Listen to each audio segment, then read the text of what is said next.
Tudo bem com você? Espero que sim. Nossa, como eu tava com saudade de falar isso, gente!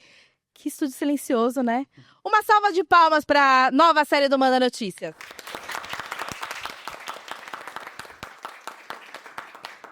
Você se ligou, né? A quantidade de gente que tem nesse estúdio. Criativos da Quebrada é uma nova série e ela tá recheada de novidades.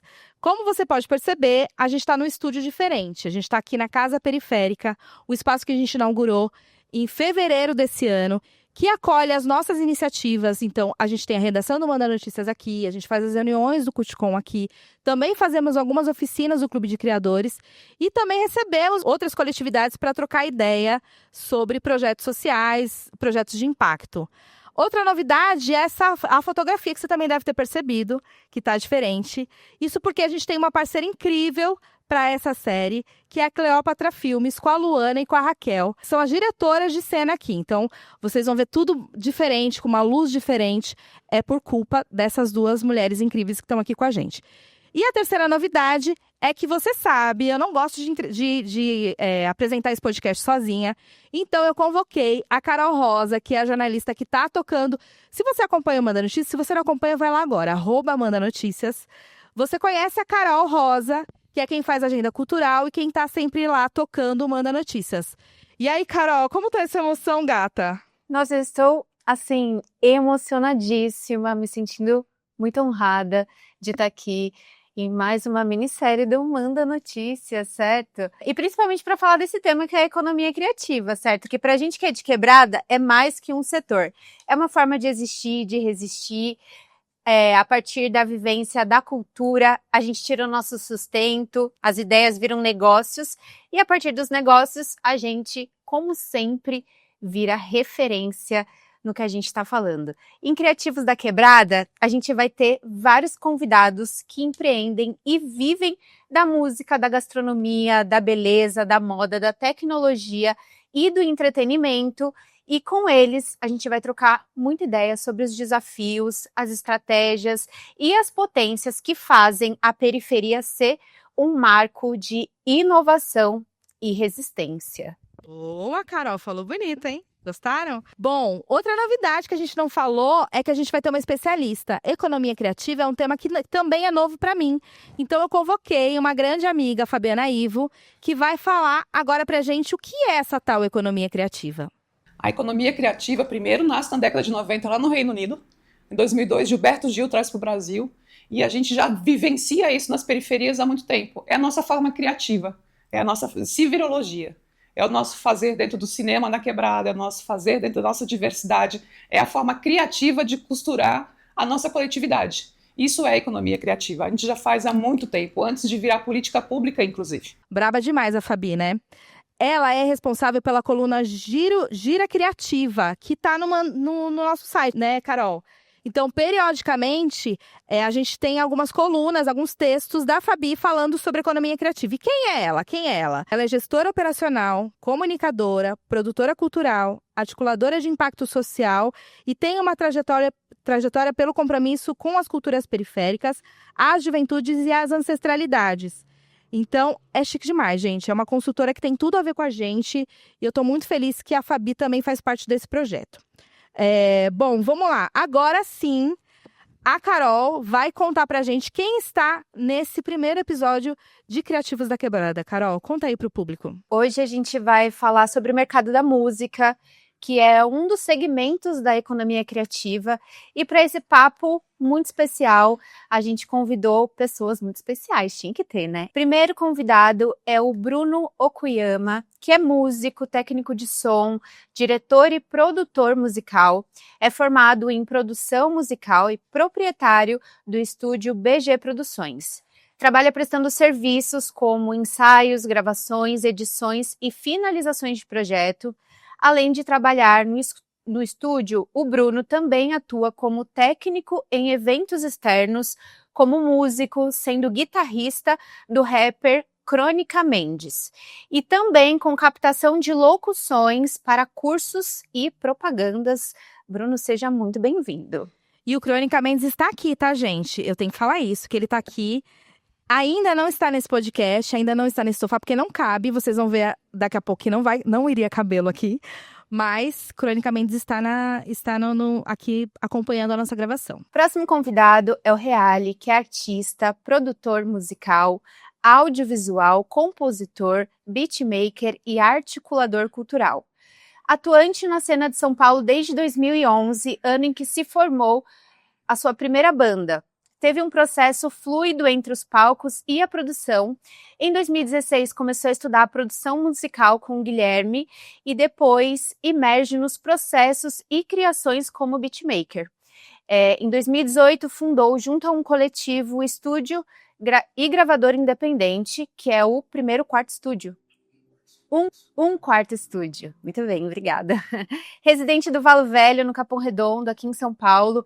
Local que hoje, após inúmeros projetos, fizeram do estúdio um espaço de criação coletiva, não mais restrito à música, mas cooperando e desfrutando das possibilidades transversais da arte. Em 2019, iniciou como organizador do movimento Valo das Batalhas, uma batalha de rimas semanais, e atualmente foi contemplada pelo VAI. Atualmente está trabalhando em seu EP solo Ego e no primeiro EP da sua banda instrumental Lhama Shower. É isso? Seja muito bem-vindo, Reale. E como eu gosto sempre de contar, né? Vocês viram, né? Não segui nada do roteiro. Quer dizer, segui, mas agora já era. Agora já foi. A Primastro que me apresentou o Reale. E o Reale foi responsável pelo som do Esquenta... Como é que era o nome, gente? Elas? Era o Esquenta Cut com Elas, né? Que teve só Minas. Foi esse, né, gente? Ajuda aí. Isso. A gente teve um problema com caixa de som e foi o Reale que salvou a gente nesse rolê. Então, se você teve nesse rolê, foi por causa do Reale também. Bom, e por último, não menos importante, é o Ellison Freire. É nascido e criado no Jardim Apurá, extremo sul da cidade de São Paulo, administrador público pela FGV, é gestor cultural com atuação em projetos independentes nas áreas da música, cinema e literatura desde 2018. Ele é cofundador e diretor executivo da Nebulosa Selo, onde realiza a gestão de lançamentos musicais, projetos socioculturais e bookings de artistas do funk e do samba. Foi consultor da Unesco na construção do Plano Nacional de Cultura e pesquisador residente na Estação de Pesquisa do Mboi-Mirim, atuando no eixo de Economia da Cultura.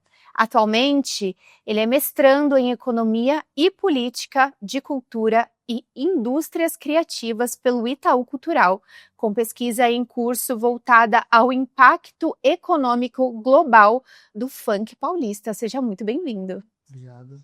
Agora sim. Vocês estão bem? Vocês estão... Tá em, Tudo em certo, casa, tudo certo. né? Em casa. Zona Sul é nóis. Bom, vamos começar. Primeiro, muito obrigada por toparem estar aqui. Primeiro episódio, tudo novo. Então, pra gente também é muita coisa nova. Então, obrigada por toparem isso. Não sei se vocês sabiam, mas enfim, se não sabiam, é isso. Vocês estão estreando, tá? Então, fiquem claros disso. Responsabilidade. Responsabilidade, é isso. E aí, eu queria começar esse papo perguntando pra vocês. Vocês se entendem como empreendedores? Se sim, o que é ser empreendedor na Quebrada para cada um de vocês? Assim, dentro da perspectiva e da vivência que vocês têm, né, nos trabalhos de vocês. A gente tem uma responsa, primeiro, de suportar muitos artistas, principalmente da região, da Quebrada toda. Então, a gente temos a nossa, de certa forma, importância e principalmente responsabilidade, que a gente está trabalhando com a carreira das pessoas, com o trabalho das pessoas, com o sonho das pessoas. Então, eu imagino que, acho que a principal responsabilidade vem daí. Então, é isso, é o nosso ganha-pão e a nossa principal responsabilidade. Boa. Eu acho que ser um empreendedor de quebrada, independente do nicho que você segue, é tentar sobreviver de uma maneira não tão sufocante, né? Então, quando eu saio na minha rua, quando eu saio na quebrada e vejo que abriu um mercadinho novo, e vejo que abriu um lugarzinho novo, um negocinho que vende salgado, uma tabacaria, eu vejo que mais pessoas estão querendo dar conta de si mesmas sem precisar se atrelar a alguém que fique cada vez mais rico, em cima de mais-valia, em cima das costas dela.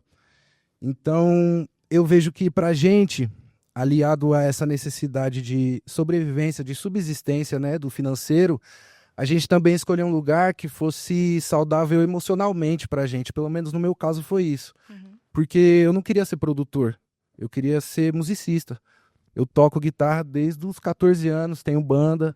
Então, quando eu fui para a produção, foi para me manter próximo da música, para me manter próximo da arte e para viver de acordo com a maneira que eu acreditava, né? Muito se diz sobre o lifestyle do artista, só que a gente vê que o lifestyle do artista, na real, é muito, olha, muito se fuder, vamos lá, né? Só tem história aqui. É isso. Então a gente sabe que esse é o estilo de vida da gente que é de quebrada e que é artista, que quer sair um pouco, né, do que eles limitam pra gente.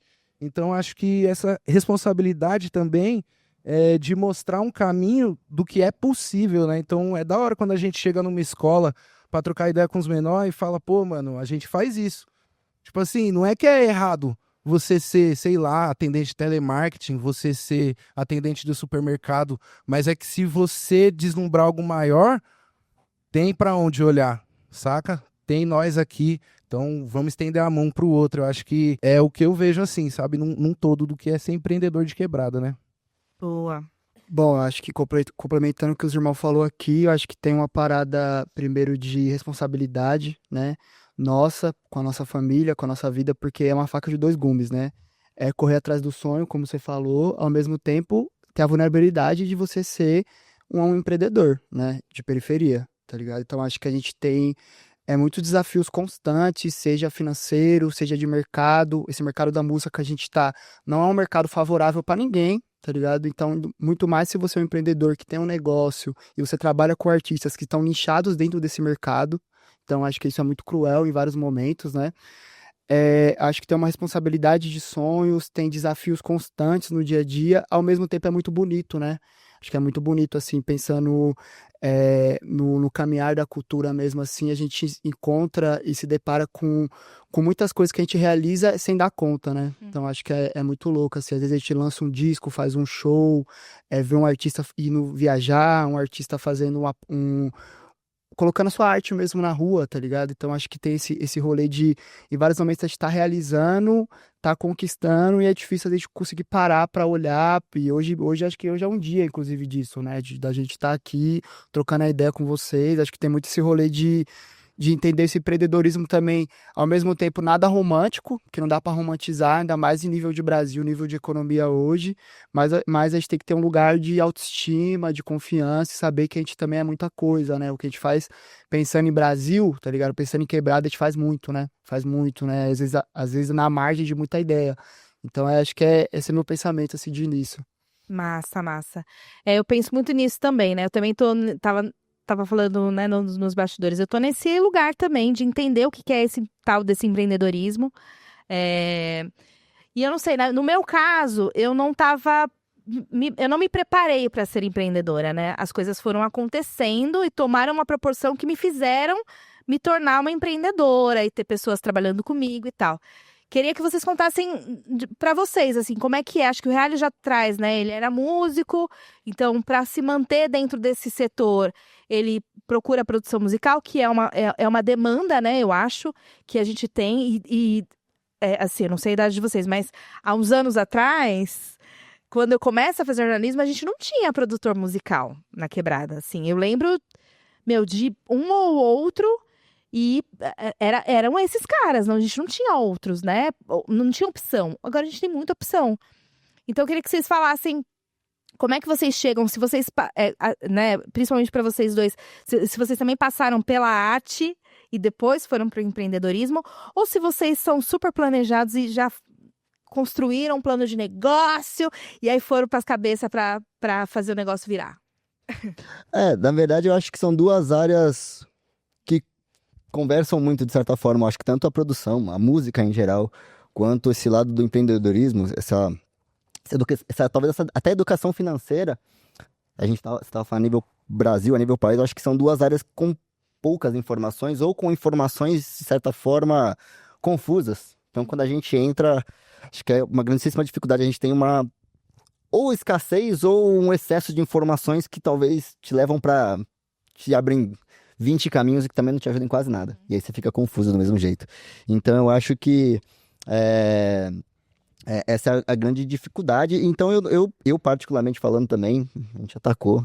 Eu já toquei com tudo que é banda também, tudo que é instrumento, já toquei forró, funk, eu já toquei tudo também, e tudo que é instrumento, e aí é o que você fala, a gente vai virando empreendedor e vai entendendo, e você vai tendo que virar empreendedor, você vai tendo que colher informações, saber como funciona, desde como efetivamente abrir um negócio, como emitir uma nota, 1000 coisas.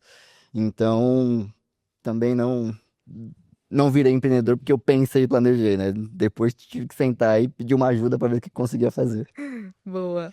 Bom, no meu caso, assim, a Nebulosa, né, ela foi uma organização muito coletiva, né? Então a gente começa ali em 2019 com o Levi Kenyatta, que é o meu sócio na Nebulosa, que eu não sou produtor musical, né? Eu sou aquela pessoa que está mais na gestão dos processos, sou o produtor executivo, vamos Boa. dizer, desse mercado. Tenho uma caminhada na arte, mas eu não desenvolvi essa caminhada, né? E sempre tive aquele lugar tenho muitos amigos MCs, muitos amigos DJ, muitos amigos artistas, o que eu faço, né? Tipo, eu era a pessoa que estava organizando a parada ali. E em algum momento, assim, da nossa caminhada, a gente se deparou em 2021 para 22, né? Que a gente tinha uma galera grande ao nosso redor, né? Não só artistas, mas um pessoal que queria trabalhar com música, produtor executivo, técnico de som, DJ. A gente tinha uma galera do audiovisual, então a gente tinha uma galera assim voltada a projetos musicais que estava do nosso lado e que a gente estava crescendo, né? Conseguindo ali tá fazendo show, tá fazendo lançamentos autorais, crescendo nossa rede de contatos dentro desse mercado. A galera, muita gente aqui da Sul, né? Muita gente da Sul, mas um pessoal de outras perifas também, de outros lugares, assim, de outras quebradas. E aí a gente entendeu, assim, no meio desse processo todo, que a gente tinha uma empresa, tá ligado? E a gente era uma empresa já em funcionamento, assim, né? E então, assim, não foi nada planejado, né? A gente bateu muita cabeça, a gente mudou de sede 2 vezes, a gente tá no Capão agora faz 2 anos, né? E que a gente trouxe a Nebulosa pra Sul, porque é o nosso lugar, né? Então a gente falou, não, agora a gente tem que ficar realmente onde é o nosso lugar, tá ligado? A Zona Sul e o Capão é o lugar que sempre abarcou a maioria de nós, assim, e que seja que mora, ou seja que tem familiar, ou lugar que tem um lugar muito afetivo pra nós mesmo. E assim, foi sempre um lugar que, mano, a gente não teve É muito louco, né? Porque a gente tem uma galera que tá empreendendo na quebrada agora, que tá indo nessa pegada já. E isso é muito foda, tá ligado? Foda. Tipo assim, o pessoal já tá criando, já vai lá no Sebrae, já faz o plano de negócio, já faz a porra toda lá. Tô xingando, gente, não sei se você vai cortar. Mas faz toda a parada já pra conseguir, tipo, já ter um negócio já funcionando, já com contador, com jurídico. Tem um pessoal mais novo que a gente já é nessa pegada. E no nosso caso não foi isso, assim, né? A gente acabou entendendo ao longo do processo, né? E a gente nem pode ser MEI, a gente tem que ser ME já. A gente tem que... a gente precisa de contador, e a gente tá aqui no mercado da música, a gente precisa de jurídico, a gente precisa de distribuidora, a gente precisa de editora. Então, foi vários rolês que foram acontecendo, assim, né? E aí eu sinto que agora, que a Nebulosa vai fazer 5 anos, que a gente minimamente consegue já entender o processo que aconteceu e o tanto de cabeça que a gente bateu, né? Sim. E agora a gente consegue minimamente entender, né, um pouco desse mercado. A gente teve muita gente legal, assim, do nosso lado que conseguiu fortalecer no sentido de não deixar a coletividade da Nebulosa parar de funcionar. Sim. O que muitas outras coletividades acabam acontecendo porque não tem essa galera, né? A gente teve algumas pessoas que conseguiram minimamente estar ali com nós, ajudando e tudo mais, mas é isso, não foi nada planejado. Ufa, não tô sozinha, né? Que bom. Então vocês já estão mais à frente de mim, depois eu vou pegar umas dicas, tá? Bom, agora vamos pegar alguns dados que a gente tá falando aqui sobre isso, né? O mercado musical, antes da gente ir para a próxima pergunta, queria saber, Carol, temos informações aí? Temos dados? Bom, tem alguns dados aqui, gente, para elucidar essa troca, certo? Mais da metade das faixas que ocuparam o top 200 do Spotify Brasil entre 2019 e 2020 foram lançados por artistas e selos independentes. O dado foi extraído do relatório de 2019 e 2020 da Associação Brasileira da Música Independente, que escancara uma virada de chave. A música independente deixou de ser margem para ocupar aí o centro da cena.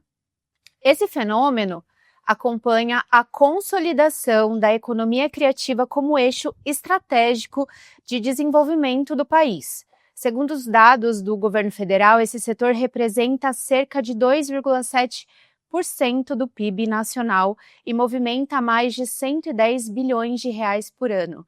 O campo da música hoje é diverso, é ágil e conectado.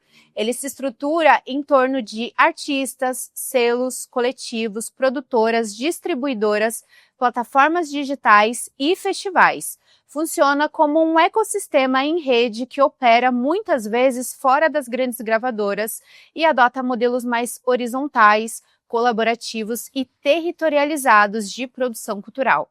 O relatório mostra ainda que a diversidade estética e o forte vínculo com as cenas locais são as grandes marcas da música independente. É onde brotam gêneros híbridos, fusões entre o tradicional e o digital e, sobretudo, as vozes das periferias. Estúdios caseiros, selos de quebrada, produtores autônomos e coletivos culturais que transformam a realidade com batida, voz e poesia. Maravilhoso tudo isso que você falou, porque conecta super com o que vocês estão falando, né? Eu não tinha ideia desses números. Vocês sabiam desse número que a Carol traz do Spotify? Top 200 do Spotify entre 2019 e 2020 são artistas independentes. Então, Curioso. Então, vem ele, ó. Adoro, vai. posso falar do Spotify já? Pode, É, claro. Então, acho que é bem interessante esse número, né? Mas a gente tem um rolê de como que ele é feito também, né? Porque quando teve essa pesquisa, pelo que eu sei, né? E também entendendo um pouquinho do mercado, eles consideram independente como são os selos que não são assinados com as majors, que são a Sony, o Warner, e mais umas duas aí. O resto, quem não é assinado com as majors do mercado são independentes. Mas aí existe Independente Existem independentes e independentes, né? Existe o selo independente que está na periferia de alguma cidade, ou sem algum investimento, ou sem algum contrato de advanced com alguma distribuidora. E existe o independente, que é financiado por um grande artista, mas ele é independente porque não é assinado como uma major, assim, né? E de maneira geral, sem esticar muito chiclete, eu acho que a gente tem, pensando em rentabilidade da música, e aí, mano, pedir pros irmãos complementar aqui também, eu sinto que as plataformas digitais, né, mais sufoca a gente do que tudo, né? No sentido de produtividade, no sentido de receita, no sentido até de colocar uma régua pros artistas independentes de quebrada, que ele fala, porra, se eu não bati 100 mil no Spotify, se eu não tenho 10 mil, minha música não é boa, ou eu não tenho receita, sendo que se você tem 1 milhão de ouvintes no Spotify, isso não dá 3 mil reais por mês, entendeu? Então, acho que é um pouco da realidade, assim, de que aí nós já vai começar a Tudo chutar. virou muito número, né? Tudo virou muito Tá número. ligado? Tá ligado? Acho que todas as bases de contratação, todas as bases de ver o seu, de certa forma, tamanho, é tudo na base de número. E não necessariamente é isso. Não necessariamente é isso. Acho que tem toda uma base. O que você falou, se a gente for contar a nível plataforma, de certa forma, há umas maneiras de certa forma, burlar esses números também, né? Então, assim, a gente dificilmente também, a olho nu, a gente consegue saber o que é real, o que não é. Então, eu não sabia dessa pesquisa, mas de fato é exatamente isso. Ainda tem alguém que manda muito em mercado e aí não necessariamente esses números podem ser, de certa forma, honestos.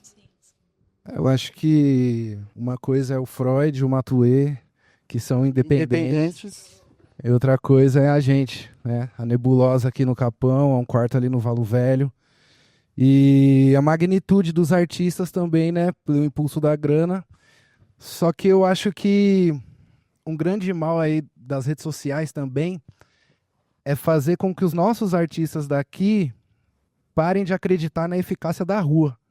Então isso é muito triste, porque quando eu comecei a tocar, eu tocava em tudo quanto é lugar, mano. Garagem, bueiro, bares que eu não iria nem armado, lugares estranhos. Colocava a bateria dentro do ônibus, eu e mais as pessoas que iam ver nosso show, 15 pessoas dentro da perua e nós com todos os equipamentos. E aí, não que eu desejo que os artistas de agora penem as mesmas coisas que eu penei, né? Eu tô aqui também para falar, ô, isso aí é vacilo, não vai não, que é perda de tempo. Só que muitos dos artistas estão perdendo a ideia de que rua é conexão olho no olho, mano. Que quando você vai na rua e tem 10 pessoas cantando seu som, são 10 pessoas reais que estão cantando seu som. E que aí, talvez, na internet, elas ouçam seu som 300 vezes, tá ligado? Só que a rua é onde faz a gente se conectar de verdade. Então, quando chega um artista de 18, 20 anos lá, eu falo, beleza, da hora seus trampos, beleza, quer lançar no Spotify, legal. Mas e show, mano? Você tá se articulando como? Como é que você tá conhecendo as pessoas de verdade? Porque se você for postar no Spotify, se você não botar uma grana, não vai te dar o que você espera, tá ligado? E é isso, o irmão falou, número não é qualidade, mano. A gente sabe que a qualidade é algo intangível, não adianta, mano. Eu fico caçando música no YouTube, eu nem ouço Spotify, na real. Eu fico no YouTube, tá ligado? Caçando lá música do Cazaquistão de 1972, tá ligado? Porque pra uma banda que estoura, pra um artista que estoura, tem 100 que ficou atrás e não é que era pior, às vezes era mais genial ainda. Só que não teve ali alguém que olhou com grana e falou, não, é você que eu vou botar no mercado, tá ligado? Então acho que a gente tem que ficar ligeiro com essas artimanhas do mercado, porque senão a gente começa a degladiar entre nós, mano. Pode crer. Um espaço que era pra nós estar ocupando junto, a gente fica querendo migalha, tá ligado? Um puxando o tapete do outro. Então isso não é legal. Então eu acho que essa ideia do mercado digital tem essa linha tênue, assim, sabe? Do sonho que pode permitir que se realize, mas também de uma ilusão que faz a gente parar de viver o que é real, tá ligado? Correndo atrás daquilo. Nossa, muito bom. E é isso, né? Essas big techs, eu na comunicação tô na mesma, porque eu começo a comunicação em 2005. Não tinha rede social. Eu não precisava estar na rede social. Não precisava estar me expondo. E aí eu fui entendendo que não bastava eu fazer um jornalismo ali que falava do meu território, porque eu sempre fiz jornalismo de quebrada. E, sei lá, eu fui a primeira a falar de um monte de artista que tá aqui. Fiz entrevista com o Ferrez há 20 anos atrás.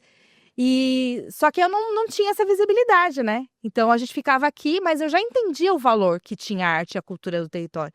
Quando a gente passa por tudo isso e chega na era, nessa geração, né, em que tudo é rápido, imediato, tudo precisa estar na internet, tudo precisa ser viral, tudo precisa ter número, a gente vai se perdendo também, sabe? E vocês falaram muito do lance independente, né? A gente, no jornalismo, a gente tem toda essa questão. O que é o jornalismo independente? Eu não sou jornalista independente, sou jornalista de quebrada. Porque ser jornalista independente tem Intercept, que também é independente. Olha o tanto de grana, de dinheiro que tá lá nessa mídia. Então, é muito louco, porque acho que as coisas, né, estão muito próximas, assim. Então, né, quando a gente começa a entender esse empreendedorismo, que eu ainda vou voltar a falar dele, né, porque para mim, empreendedorismo ainda é uma coisa... Eu não sei se me incomoda ou se eu ainda não consigo me colocar nesse lugar, mas ainda não é uma coisa simples para mim. Acho que essa série vai me ajudar também a me colocar um pouco nesse lugar, porque para mim eu sou criativa. Eu sempre falo que eu sou uma pessoa criativa, faço coisas, elaboro coisas e aí automaticamente eu preciso ganhar dinheiro para essas coisas funcionarem, né? E se isso é ser empreendedor, eu sou, mas assim, enfim. E aí, mas voltando ao que eu tava pensando aqui, quando a gente começa a falar de empreendedorismo, a gente começa a fazer curso e tal, vem uma palavra que é o tal do pitch, né? Tava até conversando com as meninas um dia desses, brincando com elas. Faz o pitch do seu projeto. O que é o seu projeto? Queria que vocês falassem do projeto de vocês. Era a minha segunda pergunta, tá? Eu pulei total. Porque aí depois a gente vai falar sobre os projetos de vocês, mas tá massa demais. E aí, quem quer começar a fazer o pitch do que é o seu negócio aí? Aqui vai. É sobre o estúdio, né? Sobre o estúdio, isso. O que é o estúdio? Porque, assim, na música, a gente também tem várias funções, né? E eu queria entender qual aonde vocês desse mercado se encaixam. Tá. Me explica aí, o que é um quarto estúdio? Bom, como Carol. a parceira Carol falou, a gente começou com música, né? Então, era uma necessidade da gente que tocava ter um espaço pra gente se produzir, se gravar, se organizar, ensaiar. E aí, dessa necessidade, a gente foi fazendo o estúdio em coletivo, né? A gente começou com 12, igual Jesus Cristo aí, mas no final terminamos em 3. Aí... Então, hoje a gente se enxerga como um espaço de criações coletivas, porque são muitas pessoas que entram e fazem um projeto pontual e saem. São projetos que a gente já fez, por exemplo, de artes plásticas no CCSP. Então tem documentário que a gente já fez. Aí tem música, aí tem não sei o quê. E aí tem um artista que às vezes vem de lá não sei aonde e fala, putz, quero fazer tal coisa. Eu, bora fazer, mano. Porque assim como você, a gente se identifica também enquanto criativos, né? A gente faz coisas. Então, também acho que depois a gente pode falar disso, esse lugar da economia criativa que vem de cima, que agora a nossa Secretaria da Cultura é Cultura e Economia Criativa, uma mistura que pode ser perigosa também para a gente. Então, hoje, o estúdio é um lugar onde a gente faz coisas, onde artistas periféricos vão para a gente realizar coisas, para a gente realizar obras, peças, ideias, projetos. A gente já conseguiu alguns vais, estamos mirando em outros editais. Então, assim, a nossa ideia é chegar no ápice, que é fazer um centro cultural na Quebrada. Foda. O nosso sonho é esse, sabe? É Meu articular... também, Real. Vamos fazer junto? Vamos fazer Fechou. junto, mano. Vamos fazer, porque não tem aqui no Capão. Exatamente. A gente tem polos que são pequenos, né? Que às vezes nem se comunicam tanto, mas um centro cultural, uma casa de cultura do Capão. Então esse é o nosso sonho, saca? Devolver para o território tudo que a gente conseguiu também, vindo daqui, enxergando dessa ótica daqui. Massa. Tá vendo, né, meninas? Que eu não sou a única louca, tá vendo? Eu tenho certeza que vou encontrar vários igual a mim aqui. Muito massa. Mas e aí, como é que o dinheiro vem? Você falou de editais, mas qual é a outra fonte de recursos? Essas parcerias rolam Então, um eu valor? acho que o dinheiro vem quando a gente começa a separar os negócios das amizades. Quando o meu amigo continua no CLT dele e eu falo, irmão, esse mês vai apertar porque eu vou largar, mano. Por quê? Porque se eu não fizer isso aqui, a minha vida não vai ter sentido. Então, assim, você consegue ficar no CLT, eu consigo segurar um pouco as pontas aqui, mano. E aí você me dá um pouco de grana e eu te entrego o que você precisa. Boa. Então, quando a gente delimita esse lugar de... Assim, o escambo é importante, mano. Não quero cuspir no prato onde eu comi tantos anos, tá ligado? O escambo é muito importante pra nossa base, pra gente entender. Só que se a gente quer se ver como mercado, a gente tem que botar dinheiro no negócio, mano. Então não adianta eu chegar artistão e falar, porra, meu sonho é estourar, e eu não botar um centavo no bagulho. Não vai estourar, irmão. Desculpa, o mercado não deixa, mano. E é difícil se articular, tá ligado? Então, tipo, quando a gente começa a falar, irmão, eu preciso de 50 conto, eu preciso de 30 conto.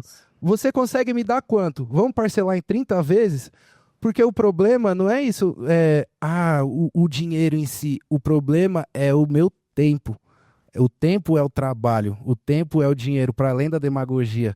Então, tipo, o meu tempo é valioso para mim. Eu sou artista também. Eu podia estar criando as minhas coisas, mas eu tô aqui fazendo a sua produção musical. Então, quanto que Fazendo isso o seu vale sonho para mim? acontecer, né? E o meu sonho tá onde? Então, eu acho que o dinheiro vem desse lugar. Quando você começa a se posturar e falar, não, eu preciso ganhar dinheiro, mano. Então, hoje eu trampo fazendo audiovisual, eu trampo fazendo produção musical. Fiz agora a direção de palco da Virada Cultural, graças ao meu parceiro Isaac, que toca comigo e me colocou lá para fazer essa direção de palco. Então, assim como na mini bio dele, ele faz várias coisas, a gente vai se desdobrando em várias produções. E o dinheiro vem disso, vem de trabalhar às vezes 15 horas no dia, porque eu trampo em casa, graças a Deus, mas é isso, às vezes eu trampo 15 horas no dia, mano. Paulada, assim. Então a grana vem desse esforço. E aí, Bruno? Bom, Faça o seu pitch. o BG é um estúdio que tá, pô, graças a Deus a gente tá indo pro 12º ano, acho já. Nossa, Bastante, né? Legal. Já, começou no meu quarto também. Aí depois fomos pro Jardim São Luís e agora a gente tá na Vila das Belezas. chique.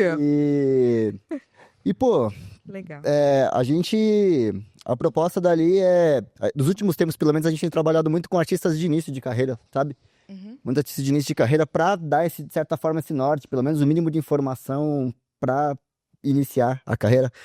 Então ali a gente tem além do lado do artista, a gente tem tudo. A gente tem aulas de música com vários instrumentos. A gente também ali tem, a gente também tem estúdio de ensaio, estúdio fotográfico. O BG basicamente presta todos os serviços básicos ali para qualquer artista. Foto, vídeo, áudio, todas as funções. Então, feliz. Basicamente esse é o pitch do BG mesmo, né? Sobrevivemos a uma pandemia, né, nesse meio tempo. E mandar até um beijo pros meninos, né? A gente tem uma equipe hoje, graças a Deus. Então, assim, tipo, isso eu agradeço muito aos meus parceiros, o Igor, o João, o Thiago. São meninos que estão ali com a gente, e cada um na sua função, cada um sempre, assim como vocês estão funcionando aqui, cada um na sua função, todo mundo somando direitinho, fazendo certo, e tudo funciona. E é isso, são 12 anos aí, acho que Nossa, 12 anos de caminhada aí. incrível, hein? Legal. Parabéns. Obrigado. Achei sucesso. Foda E demais. a Nebulosa, que eu adoro esse nome, entende? Acho incrível. Eu adoro nomes, né? Manda notícias. Você percebeu que os meus nomes são bons também? Sim, não. Eu adoro o nome. Mas Notícia é um nome- Nebulosa. É um nome bom. Então, a Nebulosa, ela começa em 2019, né? A gente fala que a Nebulosa é uma ideia criativa do Levi Kenyatta, né? Porque é o meu sócio. O Levi era um produtor musical que produzia ali no quartinho ali com os artistas independentes e tal, mas é um cara que tem uma caminhada na música, principalmente na musicalidade preta, né? Que é o norte da Nebulosa. A gente se coloca principalmente com artistas pretos e visando o funk e o samba como uma continuidade da musicalidade preta em São Paulo, né? Então a gente tem esse viés, assim, bem, vamos dizer, até ideológico no campo da música, né? Nossa. A Nebulosa, ela tem ali, o Levi usava a Nebulosa como um selo ali, então ele lançava uma coisa, a Nebulosa, tal, tinha uma ideia, e aí quando eu encontro o Levi em 2019 para 20, eu já vinha numa caminhada ali de produtor cultural, mas também me entenderam na cultura, tava numa caminhada de tipo, colava Islã, Sarau, colava muito na Cooperifa aqui, foi um laboratório para mim, inclusive de organização, de ideias mesmo assim, tá ligado? E aí a gente começa a fazer a Nebulosa no sentido de, beleza, vamos pegar esses trabalhos autorais desses artistas que estão vindo aí e vamos tentar lançar e vamos colocar no mercado, né? E aí a gente desenvolveu a empresa a partir de trabalhos autorais no campo da música. E aí hoje a gente começou em 2020, aí começou a andar e veio a pandemia. E foi uma loucura, né?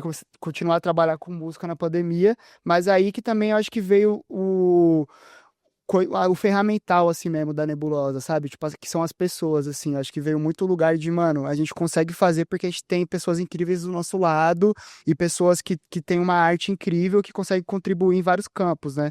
E aí hoje desses 5 anos, a gente tem uns 6 a 7 discos lançados, assim, de artistas independentes. A gente tem uns 150, mais ou menos, fonogramas que a gente já lançou no mercado, né?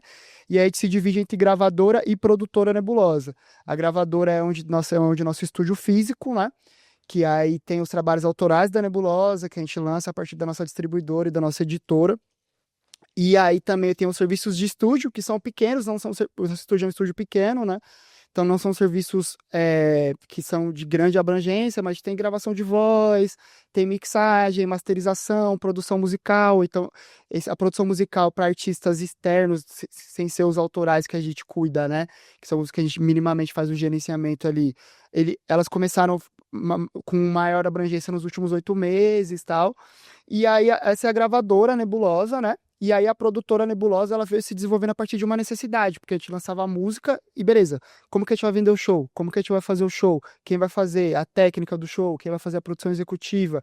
E aí a gente começou como que vende para a prefeitura? Como que vende para o Sesc? Como que a gente capta recurso a partir de edital, né, para fazer esses lançamentos também. Então a gravadora, tudo veio a partir da música, né? Uhum. Mas a gravadora, ela veio numa necessidade de conseguir trabalhar dentro desse mercado da música. E aí a produtora, eu cuido dela com mais proximidade, então o Levi fica mais nesse campo da gravadora mesmo, dos serviços de estúdio, da direção artística dos artistas, né?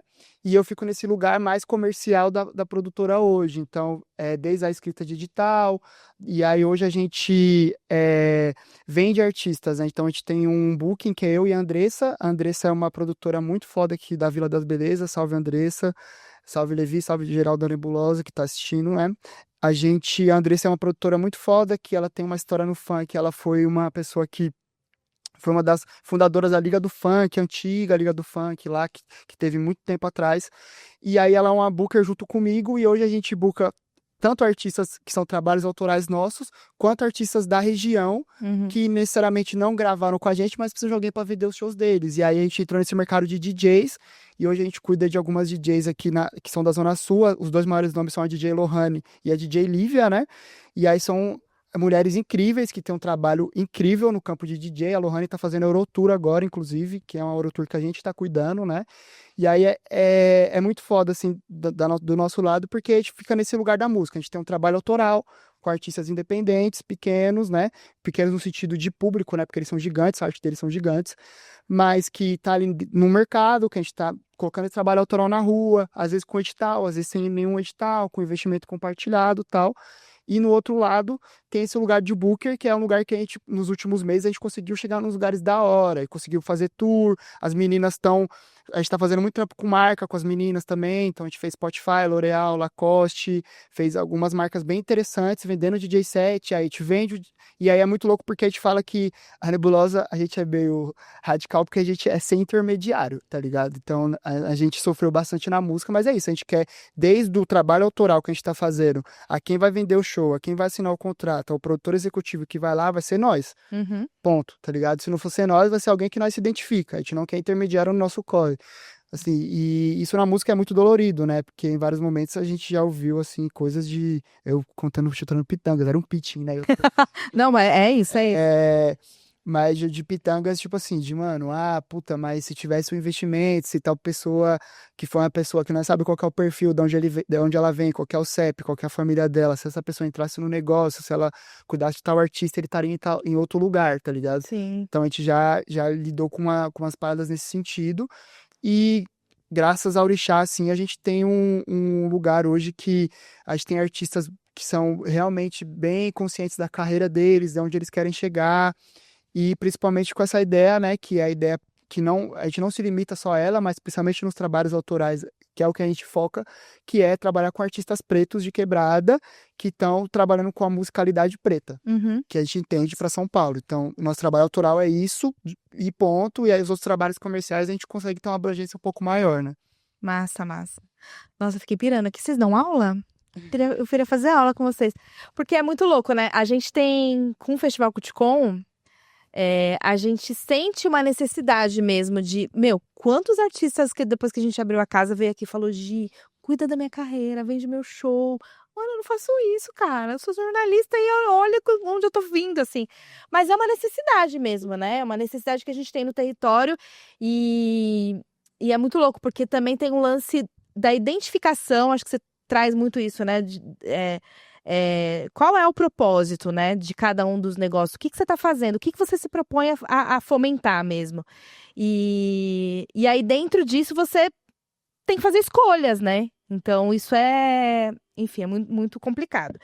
E aí, eu queria falar sobre... Acho que o Bruno falou sobre... A gente também dá aula, uma coisa assim, né? Isso, no estúdio eu tenho aulas de instrumento, iniciação musical ou complementação musical também, né? Boa. O Reilly também teve um projeto, não sei se ainda tem um projeto de formação lá, né? Que fazia parte de um Vai, se eu não me engano. Isso, fomos contemplados com o Vai 2, né? A gente está fazendo a finalização dele agora. Fazendo finalização já. Estamos vendo onde vai ser o evento de entrega do projeto. Mas a ideia foi pegar 5 produtores e produtoras ali, iniciantes, né? Da Zona Sul de São Paulo, para fazer as aulas dentro do nosso espaço, com os equipamentos que a gente tem, né? Com os microfones, mesa de som, que às vezes tudo que a gente tem é um notebook e uma interface, né? Então, possibilitar essa utilização de outras ferramentas, e cada produtor ia chamar mais 2 artistas. Então, foram 10 músicas que a gente fez ao longo desses últimos 7 meses. Boa. Que eu acho isso muito importante, assim, quando a gente se propõe também a compartilhar conhecimento, né? E possibilitar que outras pessoas conheçam, façam, né, dentro da sua limitação ali mesmo, né? Técnica, financeira, enfim, botar para realizar mesmo. Isso tem muito a ver com transformação social também, né? Tem muito a ver com propósito, com o que você está fazendo para além de ganhar dinheiro, né? Queria que vocês falassem sobre isso. Eu acho que claro que e tá tudo bem não ser esse objetivo, né? Ter como objetivo sempre ter uma ação social, mas eu queria que vocês falassem desse pensamento, assim, o que vocês pensam sobre essa devolutiva mesmo, pensando no território. A gente tá todo mundo aqui falando de território, a gente está trabalhando para território, com território. Então, como é que vocês atuam a partir dessa visão, assim, mesmo de causar impacto, enfim, dentro dos trabalhos de vocês? Eu acho que, mano, lá na Nebulosa nós temos um rolê assim, que é, pensando como nós está hoje, acho que tem um rolê de sustentabilidade, assim, tá ligado? Acho que o maior impacto que a gente consegue gerar, a já foi muito sonhador, e várias paradas, assim, muito sonhador. Quando a gente construiu o primeiro estúdio, a gente pegou uma casa gigante, quebramos a casa inteira, construímos um estúdio, e aí não deu certo, aí teve que demolir a casa. Meu Deus! A gente é meio maluco, assim, tá ligado? E aí, bem maluco, porque a gente acredita muito no que nós faz, assim. Mas hoje, acho que com toda o lugar, toda a experiência, né? Foi 5 anos, mas foram 5 anos que parece que foi 10, 15, assim, pra nós. Acho que tem um lugar de sustentabilidade, assim. A gente fala, mano, o melhor lugar que a gente pode ter, que é um lugar de liberdade, inclusive o Marabu, que é um artista nosso, da Nebulosa, lançou um EP hoje, ontem, que chama Lili, né? Ouve lá. A nossa Lili hoje é a nossa sustentabilidade também, tá ligado? Então a gente entende que, tipo, fazer a nossa arte dentro do território da Zona Sul e conseguir viver sobre ela, tá ligado? E tá, tipo, mano, colocando comida na mesa para nossas famílias, tá ligado? Tá conseguindo ficar suave minimamente com o nosso pessoal. Isso é um impacto muito grande, tá ligado? Porque as outras coisas, elas vão vir, assim, a partir disso, assim, sabe? Tipo, ter uma saúde mental em dia pra nós, assim, porque esse trampo da música, ele acaba, tá ligado? Ele acaba com nós, assim. Então, tipo, ter a saúde mental em dia, ter uma sustentabilidade financeira, tá ligado? Pra aí a gente conseguir realmente pensar em outros passos, é o maior impacto que nós pode ter, tá ligado? Então, acho que hoje nós estamos muito nessa visão, assim, tipo, muitos, a maioria da galera, não a maioria, né? Mas, tipo assim, a Nebulosa, ela vem crescendo, né? Então, a gente tem um grupo que, tipo assim, começaram a surgir crianças nesse grupo, né? Então, o Levi, que é meu sócio, vai ser pai daqui a umas 2 semanas. Nossa. Então, tipo, tem outro artista nosso que também é pai recente. Então, isso tudo muda. Muda a perspectiva. Pais presentes, né, inclusive, né? Então, tipo, isso tudo muda nossa perspectiva do que nós quer com a arte também. Num lugar mais ali, para além do sonho, dali do estourar, é como nós conseguimos viver da parada. Porque é isso, né? Tipo, parece que tem esse rolê de jogador de futebol, né? Que parece assim, ou você vai ser o cara que vai jogar no Real Madrid, ou você não vai ser jogador, tá ligado? Tem meio termo. Não tem meio termo. E nós usamos muita referência da Várzea, né? Porque hoje a Várzea é muito forte. A Várzea é profissional hoje, os caras ganham mó grana, tá ligado? E nós não quer ser a Várzea da música a vida toda, mas a gente entende que, tipo, não dá pra você ficar numa régua 8 ou 80, tá ligado? Dá pra você achar o meio termo, assim, e o nosso impacto é achar o meio termo pra geral que tá com nós, tá ligado? Mas eu acho que quando você fala que também vocês querem fomentar a música preta, vocês já estão gerando impacto. Né? Eu acho que só esse recorte de raça, né? de território mesmo, já é uma transformação, já é um impacto, né? Você, Bruno? Eu vou até puxar um adendo aqui para Galos, que a Crônica tá aqui comigo, um dos proprietários da Galos, falo mesmo. Galos é uma grande parceira do BG, que acho que o Crônica, o pessoal da Galos me ensinou muito isso. Acho que quando a gente começa a empreender nesse método, a gente sempre já vai visando sempre o topo. Acho que tem todo um processo. Então, o Crônica, o pessoal da Galos, eles ensinaram toda a equipe do BG que, tipo assim, tem um caminho para você percorrer. E tem muita galera para você trabalhar. E, ultimamente, eu tenho gostado muito de trabalhar com essa galera de início, causar um impacto, de fato, nessa galera que tá início de carreira. Porque é isso, acho que a galera já vem chegando, pô, eu quero ser o Mano Brown, quero ser, sabe? Tipo, pô, quero ser o Ariel, o cara quer ser alguém já muito grande e ele não tem uma letra no papel, assim, sabe? Então, acho que o nosso maior impacto, pelo menos falando no nível BG, assim, que eu aprendi, é que pelo menos explicar pra pessoa como funciona, o que funciona, tem esses caminhos que dá pra você percorrer. Eu acho que a gente tava conversando há um tempo atrás, a gente sempre trabalha com batalhas, né, de rima. E a gente pegou uma molecada, sei lá, quando que era das fábricas lá, 2018, quando eu entrei com vocês, né? A gente foi ver a molecada tá, tipo, estourando, um monte de single gravado já, e esse é o impacto que é legal. A gente, às vezes, os caminhos destoam um pouquinho, saem um pouquinho quando a gente tromba a pessoa de novo, parece que nós é velho, né, mano? Quando a gente tromba a pessoa de novo, assim, a gente vê que, pô, de certa forma a gente teve algum impacto na vida do moleque, da mina, pô, a gente ajudou, de certa forma, a construir uma base, assim. Acho que esse é um impacto que eu acho bem, que eu gosto, pelo menos. É, que às vezes a gente não percebe, né? E aí Não a gente se percebe. dá conta que fala, meu, é isso, transformar ou puxar pro chão também, trazer pra realidade, né? Porque senão você fica só olhando o cara lá em cima com vários números e fala, não, quero chegar lá, mas, E é cara, massa, não sei se já aconteceu com vocês também, às vezes você entrega um projeto, uma música, um clipe, qualquer coisa, e você pega ver a pessoa, às vezes, tipo, cheio de olho cheio de lágrimas. Isso é demais, cara, isso é demais, isso é divertido pra caramba. boa, boa. Eu acredito no impacto que está sendo construído ainda, né? Conforme a gente está vivendo, a sobrevivência, né? O estar bem já é um ato revolucionário, né? Total. A gente vê às vezes nossos irmãos aí em depressão e tal. Então, a nossa subsistência, primeiro, repetindo o que o irmão falou, é o impacto. Só que eu acredito muito nessa ideia do centro cultural, sabe? Não que o que eu faça agora não tenha impacto, mas eu acho que é tudo uma construção. São as pedras que eu tô juntando para fazer É isso. ali, a construção maior, sabe? Então a gente faz o Valo das Batalhas desde 2018, ali, 2019, e eu já vi o público mudar muitas vezes, e hoje o público que vem é muito de menor. Então, tipo, galera de 14 anos rimando, e, tipo, rimando muito, sabe? Tipo, esses dias o Caio lá, a gente teve a seletiva do regional, e o Caio bateu de frente com o Magrão, que agora tá sendo um dos maiores nomes aqui, né, da Sul, de batalha de rima e tal. Então a gente vê que é uma nova leva que tá vindo bem mais pra frente do que a gente já foi. Porque é isso, a nossa ideia é resolver problemas para que eles tenham que resolver outros problemas, não os que a gente resolveu.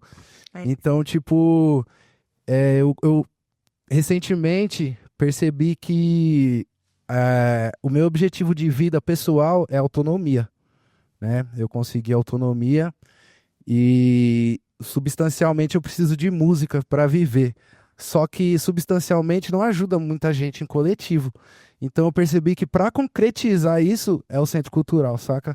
Então, tipo, tô tentando alencar esses objetivos de vida, o que é mais palpável, o que é mais pessoal, né? Então, eu acho que é isso. A música é o impacto substancial da coisa.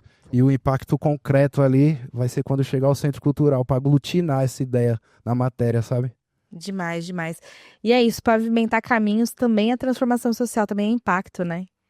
O que vocês estão fazendo é pavimentando o caminho. Seja para o moleque que começou agora, seja para um cara que tá aí há anos e não virou ainda a carreira dele, ele é bom pra caralho e não vira. Então, pavimentar esse caminho é super revolucionário, é super importante para a nossa vida e para a vida de todo mundo, né? De toda a nossa comunidade, do nosso território. Bom, vamos voltar para aquela ideia que a gente começou a falar sobre esse lance, né, desse termo de empreender, né? E no mercado da música é muito difícil, é uma competição quase que contínua com os números da rede social, com o número dos tocadores e com a grana que às vezes não entra. E aí esse termo, né, economia criativa, que coloca a gente nesse capital, porque é isso. Porque para mim é isso. É como é que a gente coloca a arte e a criatividade que no Brasil, sempre foi, né, colocada de lado. Corta onde? Corta na cultura. E aí a gente entra dentro desse capital para disputar também dinheiro. No final das contas, é isso que a gente está falando. Economia criativa é isso. Queria que vocês falassem... 3%. Hã? Os 3%. Os 3%, pode crer. E aí, queria que vocês falassem sobre isso, assim, no mercado musical, né? Como é que é viver da música, viver da criatividade do artista, viver de um sonho, né? Porque o que a gente tá lidando é com o sonho das pessoas. E também tem que pensar no comercial, né, no dinheiro ali que vai entrar. Como é que é pra vocês? Bom, eu vou começar. Eu acho que, mano, no mercado da música, assim, as coisas que a gente vive lá no dia a dia, acho que primeiro tem um desafio de fato de captação de recurso, tá ligado? Para investimento, a gente tem políticas, a gente é fruto de políticas públicas, a gente sabe desse rolê, tá ligado? Tipo, grande parte da estruturação que nós fez, assim, na Nebulosa, uma parte considerável veio através de políticas públicas. E a gente entende que mano, a gente entrou num lugar que foi muito legal, né? Muito interessante, mas que não foi pra todo mundo. Várias pessoas ficaram no meio do caminho, como o irmão falou ali em algum momento no começo. E acho que tem esse rolê da música, que a música é um mercado que necessita investimento, como você também tinha falado, necessita de investimento alto em vários momentos, cada vez mais competitivo, tá ligado? Cada vez mais competitivo. E que também é isso, né? Tipo, com distorções absurdas. A gente viu reportagem lá, sei lá, de fazenda de views que tava tendo, tá ligado? No Spotify, umas paradas sinistras. E que pra gente, assim, mano, pra não entrar num lugar de desespero em vários momentos do sonho do artista e daquele projeto musical, a gente precisa criar estratégias.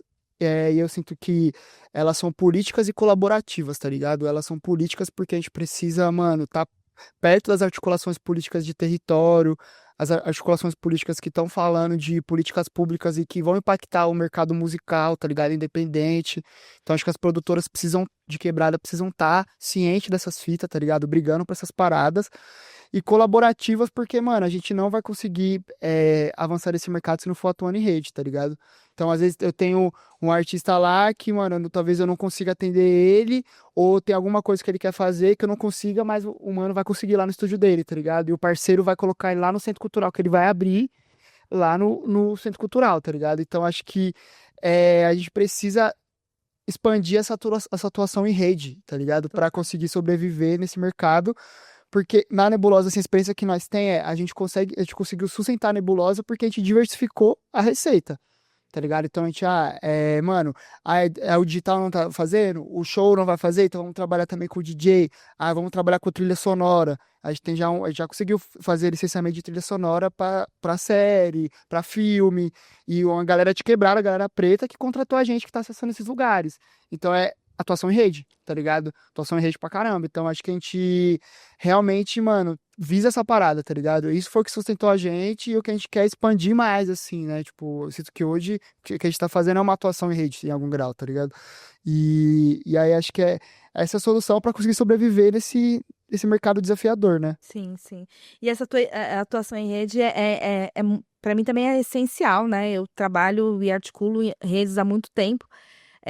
Entender que a gente não tem que ter competição, né, entre a gente. Cada um presta um serviço de uma maneira e faz as coisas acontecerem de uma maneira. Eu fico puta quando eu vejo competição. Muita gente compete comigo sem eu nem saber, sabe assim? Mano, pra quê, cara? A gente tá todo mundo junto, tá todo mundo nessa, tá todo mundo passando pelos mesmos perrengues. Se não passou, não passou, já superou. Você tem história pra contar dentro disso, né? E eu acho que é super importante isso que você fala de articulação em rede. Vou falar também de políticas públicas que você participou, né, de uma criação depois que o Real e que o Bruno falarem. Queria falar um pouco sobre isso, assim, políticas públicas pra gente encerrar, porque a gente já tá com o tempo estourado. Mas eu também tô dando consultoria pro governo federal numa política pública voltada pra comunicação, né? E como é desafiador, eu diria também, né? Fazer essa ponte entre território e governo. E queria que você falasse um pouco da sua experiência. Bruno, você. Perdi um pouco do foco da pergunta que a gente estava falando. A gente estava falando... de mercado. Exatamente. O que eu queria pontuar é exatamente um pouco do que vocês dois falaram sobre... Acho que a galera precisa entender que competição de mercado acho que natural. Que ocorra de forma saudável, mas isso não é, de certa forma, uma competição. Né? O outro não precisa quebrar para que você, de fato, tenha seu sucesso. Então, assim, você juntou 3 pessoas que, de certa forma, de início da conversa era da mesma área, a gente foi ver que cada um atua num lugar diferente. É isso. Então, falando como BG, a gente basicamente atua sustentando outras produtoras, outros artistas, então a gente acaba trabalhando em conjunto. Hoje, eu tô pensando hoje mesmo na rotina de hoje, a gente tava em edição de um pagode que a gente gravou. Pô, muito massa. Esqueci o nome da quebradinha agora, muito massa. A gente gravou, os caras montaram um palquinho no meio da galera, assim. Ah, que da hora. E estão mandando agora, a gente tá em contato com a produtora deles pra efetivamente entender que tipo de material eles precisam. Tive aula, tive ensaio, mais tarde a gente volta pra fazer gravação e montar o show do Crônica também, que agora a gente volta pra turnê. Então, é exatamente isso. Acho que tem todos esses pontos, todos esses lugares. Então, tem muitos lugares, tem uma ampliação de receita. Tem muitos lugares para você gerar receita, tem muitos pontos para você gerar receita. É só descobrir o seu e não ter uma competição. É o que você fala, às vezes tem gente que cria uma competição com a gente que a gente nem sabe que a gente está numa competição. E não precisa disso. O mercado é muito amplo. O mercado dá para trabalhar em equipe, dá para você trabalhar com uma produtora que presta às vezes o mesmo serviço que você, vocês conseguem trabalhar em conjunto. Então, acho que o principal mesmo, gere receita sem essa competição desgastante que todo mundo cria. Certo. O mercado, pra mim, uma questão, tava falando com a parceira ali da Cleópatra mais cedo, é que eu acho que, em geral, a gente não analisa muito bem em qual jogo a gente quer jogar no mercado, tá ligado? Ok. Então eu olho lá o Matuê e falo, não, demorou, o Matuê é independente, eu também sou. Qual a dificuldade de eu ser o Matuê? Sei lá, mano, a história de vida dele, de repente, ele ser outra pessoa completamente diferente de você. Então eu acho que muitos artistas de periferia, na sua grande parte, porque na periferia a gente tem essa carência do acesso acadêmico, então o playboy vai lá, ele faz aula de tudo desde cedo. Ele quer ser, sei lá o quê, o pai dele inventa alguém que dá aula e ele faz, mano. Então, desde o começo, esse lugar da autoestima também é trabalhada, né? Então, pô, beleza, vamos lá, o mercado. Qual mercado eu vou jogar? Eu, Reale, eu sou um artista que eu não sou mainstream. Eu não caneto mainstream. O meu diálogo não é assim. Às vezes minhas músicas não são muito digeríveis. Então eu sei que eu sou um artista de nicho. Beleza, que nicho é esse? Quem que já passou por esse nicho antes? Em quem que eu posso me espelhar que talvez... Sabe aquele lance de você estar 3, 4 pessoas, de alguém que você precisa trocar uma ideia? Então, tipo, qual que é esse caminho que eu faço dentro do nicho que eu atuo? Porque não adianta eu ser um jogador de joguinho de corrida e jogar no joguinho de luta. Irmão, não dá. Cada joguinho tem as suas regras. Então, quando você olha pro mercado e fala, pô, eu sou um jogador de mid-stream, eu sou um jogador que eu quero chegar no mainstream. Não, eu sou um jogador do underground mesmo, meu lugar é aqui, é no subterrâneo. Então, você entende melhor como sobreviver dentro daquele ecossistema, sem querer agredir os outros e também se defendendo de alguém, percebendo a maldade, porque infelizmente ser humanos, né, a gente tem esses lugares mais nefastos, né, dentro da gente. Então, entendendo como jogar o jogo que você quer jogar. Então eu olhei e falei, pô, produzir. Pô, beleza, me planejar assim. Eu fiquei 4 anos sem compor, velho. Compor foi o que salvou a minha adolescência, tá ligado? Quando eu não tinha mais nada, eu só tinha a música. Então, pra mim, ficar 4 anos sem compor, porque eu tava produzindo o sonho dos outros, me adoeceu. Então eu tive que me retomar comigo mesmo, falar, não, agora eu vou entrar no mercado de novo, mas sem ser aquele moleque sonhador, né? Claro, tendo as minhas ideias, mas entendendo qual pedra que eu preciso andar para eu não cair no chão, saca? Então, acho que é a completude do que os outros dois falaram, né? A gente 3 falou da mesma coisa, ali formando um quebra-cabeça, né? Então, acho que é esse o lugar, né? O mercado, você só tem que saber qual jogo você vai jogar. Para mim é isso, saca? Sem deslumbrar muito a fama. Mano, como é que eu ganho dinheiro? Como é que eu tiro um salário? Como é que eu compro um carro sem precisar botar a cara lá, sem precisar ir no Faustão? Porque essas portas não estão abertas para todo mundo mesmo. Mas dá para você viver sim, sem ser o mais famosão de todos, tá ligado? A relevância cultural do que a gente faz tem muito mais peso do que uma cara famosa, tá ligado? Pode Então, crer. eu E vejo... Faustão, você tá aqui com a Gisele Alexandre. Entendeu? Pra que Faustão, cara? Tá aqui no Manda Notícias. Exatamente isso. Muito bom, muito bom. Gostei muito. Quero muito que vocês se conectem também, hein? Vai rolar. Acho que vai dar coisa legal aí. O Reale já falou que ele acessou política pública, né? E aí começa né, ter outras até ideias, né? De possibilidades de como usar aquele recurso, porque eu contei um pouco para vocês da história de como eu estruturei tudo isso. Hoje a gente tem a Pauta Periférica, que é a produtora, mas também vem desse lugar de escrever edital, concorrer edital e tal. Queria falar que vocês falassem, não sei se a BG você, o Bruno, a BG já concorreram a alguma política pública. Enquanto Bruno, enquanto artista da Galos, junto com Crônica, sim, mas o BG não desfruta tanto disso, mas acho que também um pouco pelo tempo também e pelo perfil de negócio, acho que acaba sendo um pouco como tá em estúdio de ensaio, talvez ele seja uma coisa muito mais, Uhum. mais nichada, assim, ele acaba rodando um pouco com mais, não sei se facilidade é a palavra que eu quero usar, mas de certa facilidade ele roda um pouco mais sozinho, assim, sabe? Sim. É porque eu acho que às vezes é isso, né? Às vezes você empreende porque você tá num negócio, você tem uma habilidade, e aí você vai lá e começa a fazer, a pensar nessa habilidade a partir também do seu sustento. Mas também tem esse caminho, que é um pouco do meu caminho, que você sai do social, né? De entender que você tem ali uma relevância dentro do território a partir de um projeto, e aí isso vira um negócio, né? Acho que você também traz essa experiência, né? De que a Nebulosa, você falou, se estruturou a partir de uma política pública. Queria que você falasse dessa relação também e contasse um pouco da sua experiência. Bom, acho que na Nebulosa, assim, a gente tem um rolê forte, assim, de sempre tá conseguindo escrever editais, né? Porque a gente desenvolveu essa habilidade nos últimos anos, né? Com artistas, inclusive, que agora escrevem seus próprios editais, né? E conseguem captar isso e a gente tá sempre ali fazendo junto. E a estruturação, a partir de políticas públicas, ela foi muito importante porque o mercado da música é muito caro, né, mano? O equipamento de música é muito caro, tá ligado? Tipo, muito caro, muito caro. Então a gente conseguiu minimamente estruturar um estúdio semi-profissional com assim, tá ligado? Tipo, Não.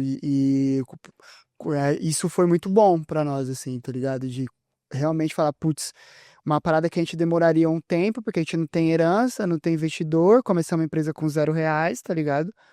E aí a gente consegue, com o Vai e com alguns outros editais ali, minimamente conseguir estar estruturando. E aí, ao mesmo tempo, é muito pouco, né? Porque, tipo, se a gente vê lá a quantidade de coletivos, de empreendedores de periferia que acessam os editais, vai é um edital voltado para periferia, né? Mas vários outros que têm um recurso muito maior, mano. Aí tem uma pesquisa que saiu ontem, né, lá do Bloco do Beco com a FABC lá, falando da Lei Rouanet, exatamente. E eu tava no lançamento, foi a galera do Bloco do Beco, né, que fez, eu fui no lançamento foi na quarta-feira que foi o lançamento. E, pô, é isso, assim, tipo, que era 60% do recurso da Lei Rouanet é captado pelo Pinheiros, pelo bairro de Pinheiros, tá ligado? Tipo, Pinheiros arrecadou nos últimos 10 anos a Rouanet mais do que o Norte e Nordeste junto, tá ligado?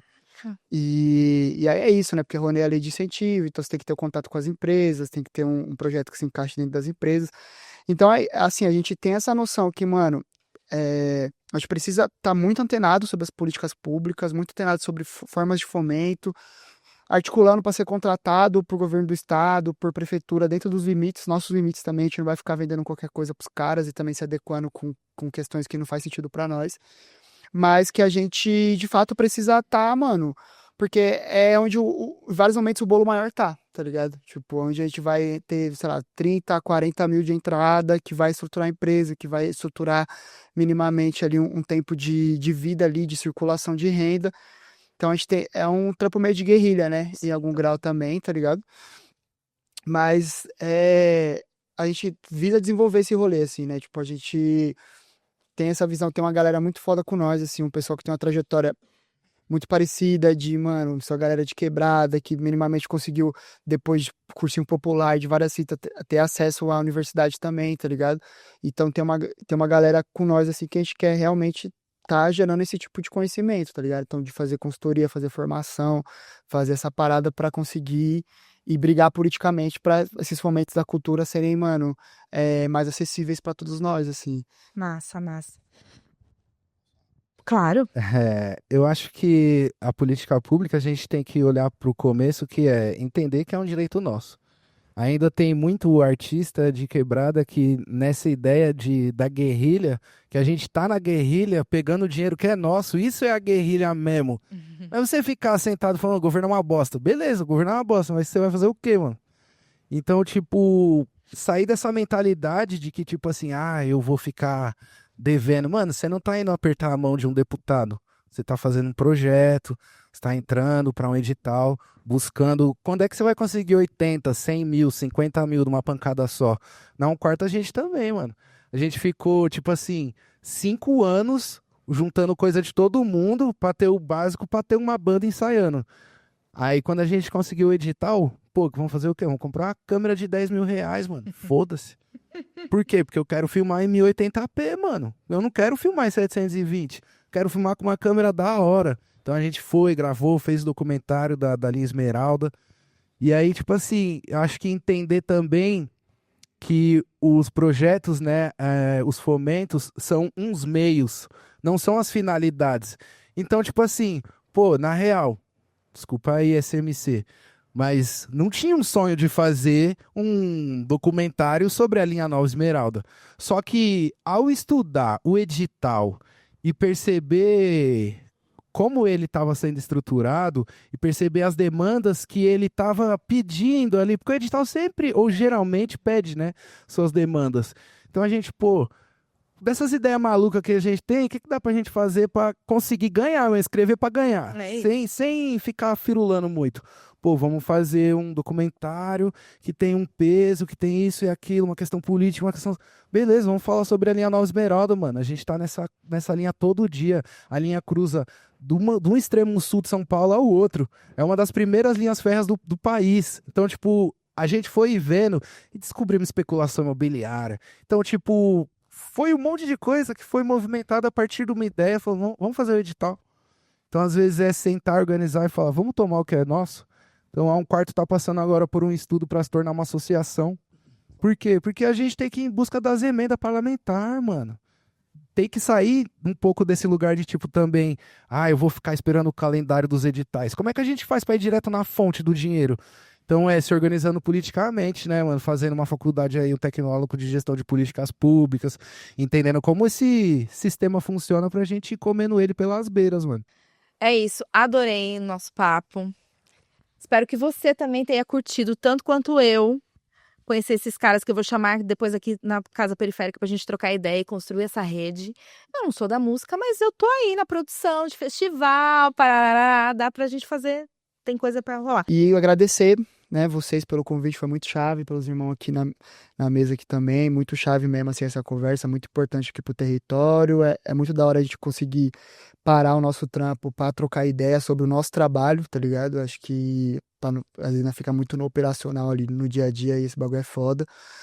E refletir aí também e saber que, mano, a gente tem muita coisa para caminhar, parabenizar vocês aí pelo primeiro episódio, certo? E espero aí que seja de muito axé essa caminhada do podcast também. Tamo junto, família. Brigadão, viu? Valeu. Mas, gente, obrigado pelo espaço, mano, prazerzão, de coração prazerzão. Todas as meninas aí, parabéns pelo projeto de geral, de todo mundo. E, pô, brigadão pelo espaço, tamo junto. Valeu, viu? Muito obrigado mesmo, né? Muito axé pra essa caminhada que tá começando. Fiquei bem feliz, muitas pessoas que eu conheço já tinham vindo em outras edições, né? E é um espaço que eu acho muito importante pra gente ir se articulando mesmo, conhecer os manos foi muito especial, assim. Pessoas fodas, trampos fodas. E espero que isso reverbere muito, muito mais, assim, de um lugar que a gente nem consiga deslumbrar no agora. É isso.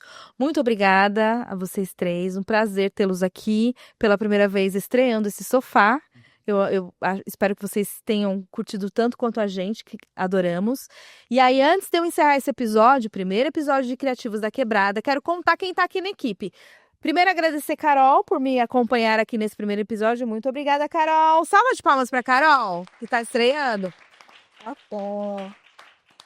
Primeira vez da Carol no Manda Notícias Podcast. Temos a Roberta aqui na fotografia. Temos isso. A Rose e a Regiane, que estão aí na produção. E a Ingrid Ora. Nossa mais nova contratada, mentira, ela só tá aqui de voluntária. A Ingrid, que tá cuidando aí do nosso áudio, né, pra ficar tudo bonitinho. É a minha próxima contratação, se a Deus quiser. E aí, da equipe da Cleópatra, a gente tem a Raquel. Não dá pra ver? Dá pra ver a Raquel? Dá pra ver a Raquel? Vira a Raquel. Raquel, que também é artista. E temos a Luana. E agora, quem olha pra Luana? Isso! Filmmaker aqui com a gente hoje, a Beatriz. Aê! É isso, muito obrigada por ter ficado até aqui. Antes de sair aqui desse vídeo, segue lá, @mandanotícias e @gialexandre.oficial, beleza? Até o próximo episódio, te vejo lá.